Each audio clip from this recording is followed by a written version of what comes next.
चलिए जानते हैं देश दुनिया की सिलेक्टेड काम की बहुत ही महत्वपूर्ण सिलेक्टेड खबरों को सिर्फ 10 मिनट में 30 बड़ी खबरों को लेकर इन वीडियो को आगे बढ़ने से पहले अगर आप लोगों ने हमारे चैनल को अब तक सब्सक्राइब नहीं किया तो सब्सक्राइब करके नीचे का बेल आइकन को जरूर प्रेस कीजिए।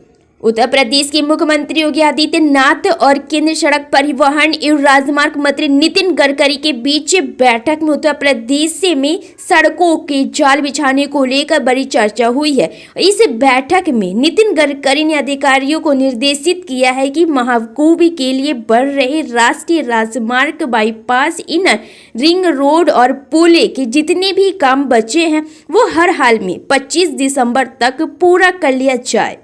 महाराष्ट्र चुनाव में बड़ी हार के बाद से ही कांग्रेस संविधान और ईवीएम को लेकर सरकार पर हमलावर है। कांग्रेस अध्यक्ष मल्लिकार्जुन खड़गे ने संविधान को लेकर महारैली की शुरुआत की है, जिसमें उन्होंने कहा है कि हमें कई चीजें हासिल करनी है।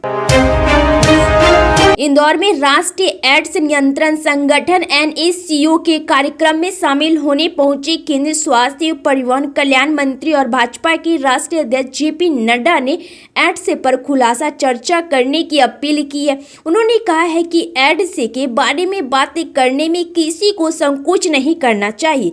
जब मैं इसी पर बात करना चाहता हूं तो आपको भी समाज में जाकर इस मुद्दे पर खुलकर चर्चा करनी चाहिए, उन्होंने अपने संबोधन में कहा।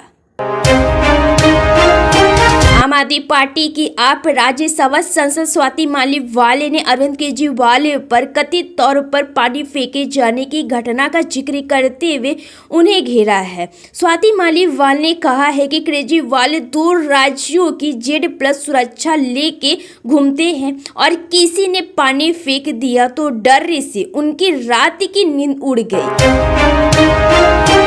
कांग्रेस नेता राहुल गांधी ने भारत की विकास दर को लेकर केंद्र सरकार पर हमला बोला है।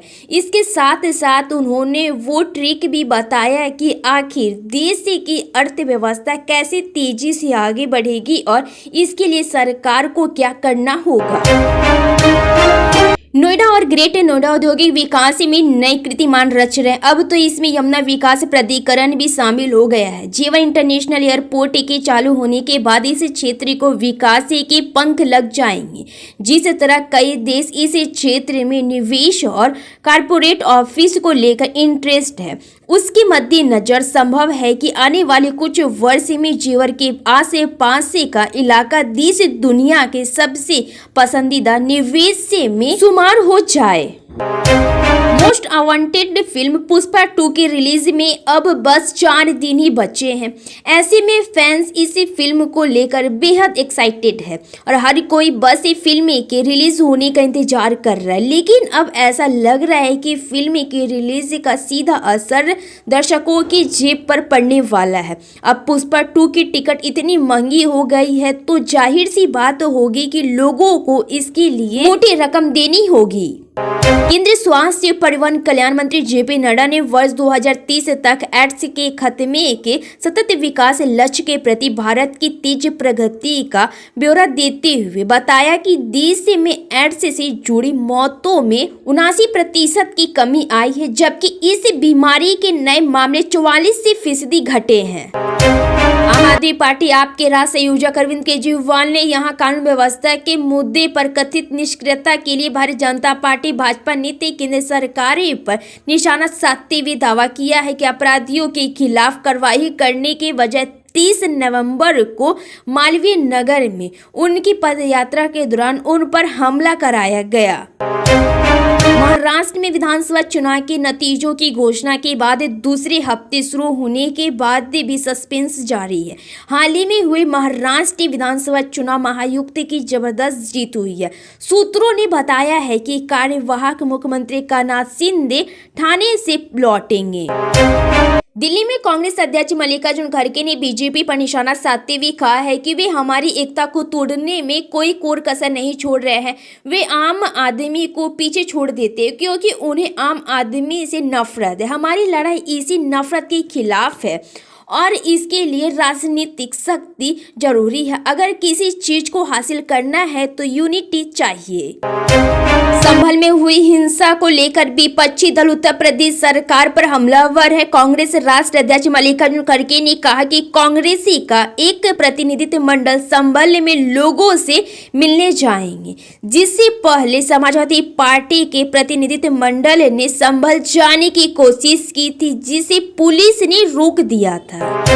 नीतीश सरकार ने बिहार में शराबबंदी करा रखी है। बावजूद इसके बिहार में बड़े पैमाने पर अवैध शराब पड़ोसी राज्यों से लेकर पड़ोसी देश नेपाल से बिहार पहुंच रही है। इसकी वजह से सरकारी की किरकिरी हो रही है और विरोधी दल बिहार में शराबबंदी को फेल बता सरकार पर निशाना साध रहे हैं। यूपी में 9 सीटों पर उपचुनाव के बाद अब बारी अयोध्या की मिल्कीपुर की है। हाई कोर्ट की मंजूरी के बाद मिल्कीपुर में उपचुनाव का रास्ता साफ हो चुका है। चुनाव आयोग कभी भी इस सीट पर उपचुनाव का ऐलान कर सकता है। प्रयागराज में गंगा किनारे स्थित रसूलाबाद घाट का नाम बदला गया है। रसूलाबाद घाट का नाम बदलकर चंद्रशेखर आजाद घाट होगा। सीएम योगी आदित्यनाथ के निर्देश पर प्रयागराज नगर निगम ने यह फैसला लिया है। इसी बारे में हफ्ते भर में औपचारिक आदेश जारी कर वहां पर नया शिलापट लगा दिया जाएगा। यह रसूलाबाद घाट गंगा नदी के तट पर है।